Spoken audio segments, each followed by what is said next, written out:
Bwana wetu Yesu Kristo apewe sifa. Karibu tena kwenye kipindi chetu cha mkate wa leo.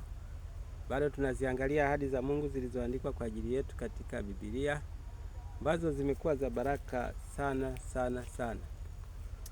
Leo tuko katika sura ya 13, Warumi sura ya 13. Kila mtu na aitii mamlaka iliyokuu, kwa maana hakuna mamlaka isiyotoka kwa Mungu, na ile iliyopo imeamriwa na Mungu. Hivyo wamwasie mwenye mamlaka hushindana na agizo la Mungu, nao washindanao watajipatia hukumu. Kwa maana watawalao hawatishi watu kwa sababu ya matendo mema, bali kwa sababu ya matendo mabaya. Basi wataka usimwogope mwenye mamlaka? Fanya mema, nawe utapata sifa kwake, kwa kuwa yeye ni mtumishi wa Mungu kwako kwa ajili ya mema. Lakini ufanyapo mabaya ogopa, kwa maana hauchukui upanga bure, kwa kuwa ni mtumishi wa Mungu, amlipizaye kisasi mtenda mabaya kwa ajili ya ghadhabu. Kwa hiyo ni lazima kutii, si kwa sababu ya ile ghadhabu tu, ila na kwa sababu ya dhamiri. Kwa sababu hiyo tena mwalipa kodi, kwa kuwa wao ni wahudumu wa Mungu wakidumu katika kazi hiyo. Wapenzi, wapeni wote haki zao, mtu wa kodi kodi, mtu wa ushuru ushuru, astahilie hofu hofu, astahilie heshima heshima. Amen. Pendwa mtazamaji wangu, hatimaye tumeifikia ahadi nyingine tena hapa. Hii inahusu utawala wa duniani, utawala wa wanadamu. Inawahusu wafalme, inawahusu maraisi, inawahusu mawaziri wakuu katika nchi zinazoongozwa na mawaziri wakuu. Hapa mwandishi anasema kila mamlaka inapaswa kuitii. Tii kila mamlaka iliyopo. Maana anasema hakuna mamlaka isiyotoka kwa Mungu. Kila mtu na anatakiwa kuitii mamlaka iliyokuu. Iliyokuu maana yake ni kuanzia rais kule juu. Kwa maana hakuna mamlaka isiyotoka kwa Mungu. Maana yake anasema hakuna kiongozi asiyetoka kwa Mungu. Hakuna mkuu wa nchi asiyetoka kwa Mungu. Kwa hiyo aliyepo amewekwa na Mungu. Kwa hiyo wewe, kila mtu katika nchi uliopo unapaswa kumheshimu huyu, kumtii. Anasema kila mtu na aitii mamlaka iliyokuu, kwa maana hakuna mamlaka isiyotoka kwa Mungu, na ile iliyopo imeamuliwa na Mungu. Kwa hiyo yule aliyoko pale amewekwa na Mungu. Hivyo kila amwasie mwenye mamlaka hushindana na agizo la Mungu, nao washindanao watajipatia hukumu. Kwa hiyo rais kawekwa pale na Mungu. Yawezekana humpendi, yawezekana unampenda, yawezekana humkubali, lakini yawezekana unamkubali. Sasa bila kujali unamkubali au humkubali, lazima umheshimu. Hata kama umkubali, amewekwa na Mungu pale, lazima umheshimu, umtii. Amewekwa na Mungu. Maana anasema kila washindanao watapata hukumu.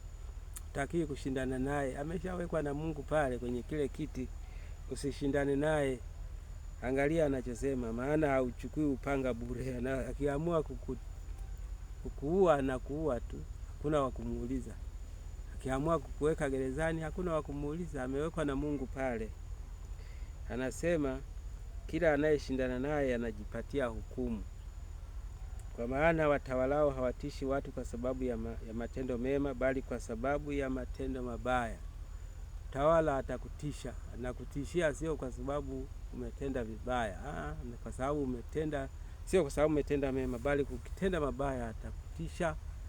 Kuna namna nyingi anaweza kukutishia, kukuua, kufunga ama kupoteza. Vyovyote vile inategemea. Iwapo kupoteza sio lugha nzuri, lakini maana yake ni kwamba wanahakisha watu wote wanafuata taratibu zilizopo, uongozi uliopo, katiba iliyopo, sheria zilizopo, kanuni zilizopo. Sasa kuna faida gani katika kuwatii hawa viongozi wa nchi? Kuna faida gani? Angalia anasema Basi wataka usimwogope mwenye mamlaka, fanya mema nawe utapata sifa kwake. Ahadi iko hapa. Ukimheshimu mwenye mamlaka, ukimheshimu mkuu wa nchi na wote walioko chini yake, waliowekwa na Mungu pale, utapata sifa njema. Anasema, je, unataka kupata sifa? Fanya mema, utapata hizo sifa kwake. Atakusifia. Ukifanya mema atakusifia. Wote wanaosifiwa na mkuu wa nchi ama rais wanafanya mema na anafurahia yale mema, alafu anawasifia.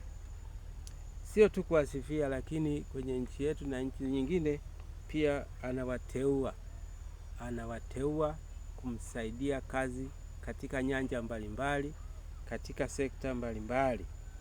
Kwa hiyo unataka usifiwe, unataka upewe nafasi katika serikali yako, msifie, mtii rais wako, mheshimu rais wako.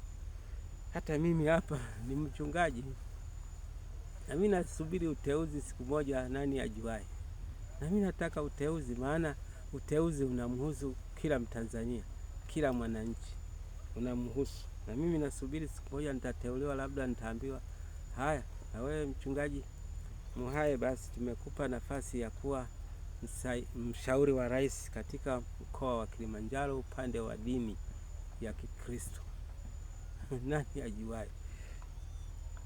Nimetania tu, lakini yawezekana kila Mtanzania uteuzi unamhusu. Nani ajuaye? Ataamka rais siku moja anasema, na wewe tumekuteua uwe kwenye nafasi fulani, kuwa rais, kuwa katibu mkuu mahali fulani, kuwa sijui nani.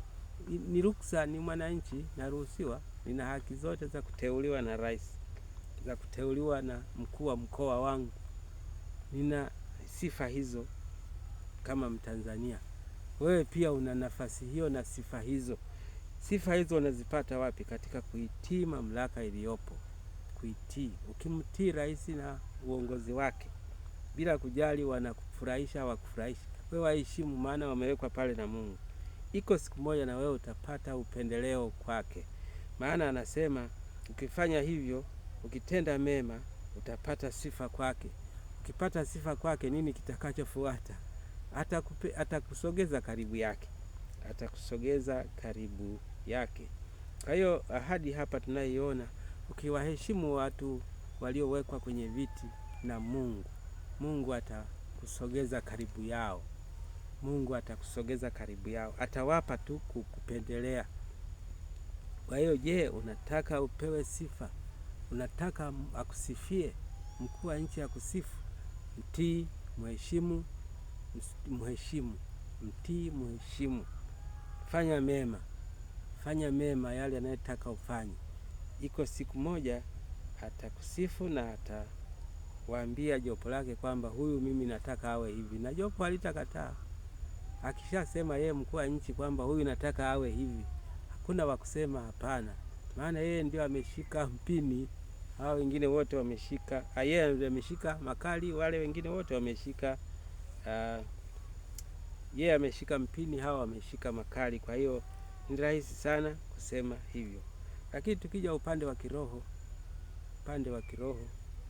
kila mamlaka ya kanisa iliyowekwa na Mungu iheshimu na kuitii, kwa sababu hawa nao wana mamlaka ya kukuondoa ama kukuweka.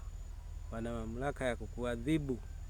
Ziko adhabu za wakuu wa kanisa pia. Ziko adhabu, ukifanya mabaya watakuadhibu. Na ukishindana nao tu, wewe tegemea kuadhibiwa. Maana anasema kila washindanao watajipatia hukumu. Kwa hiyo ukishindana na mkuu wa kanisa, yani askofu mkuu, askofu wako, wamewekwa pale na Mungu.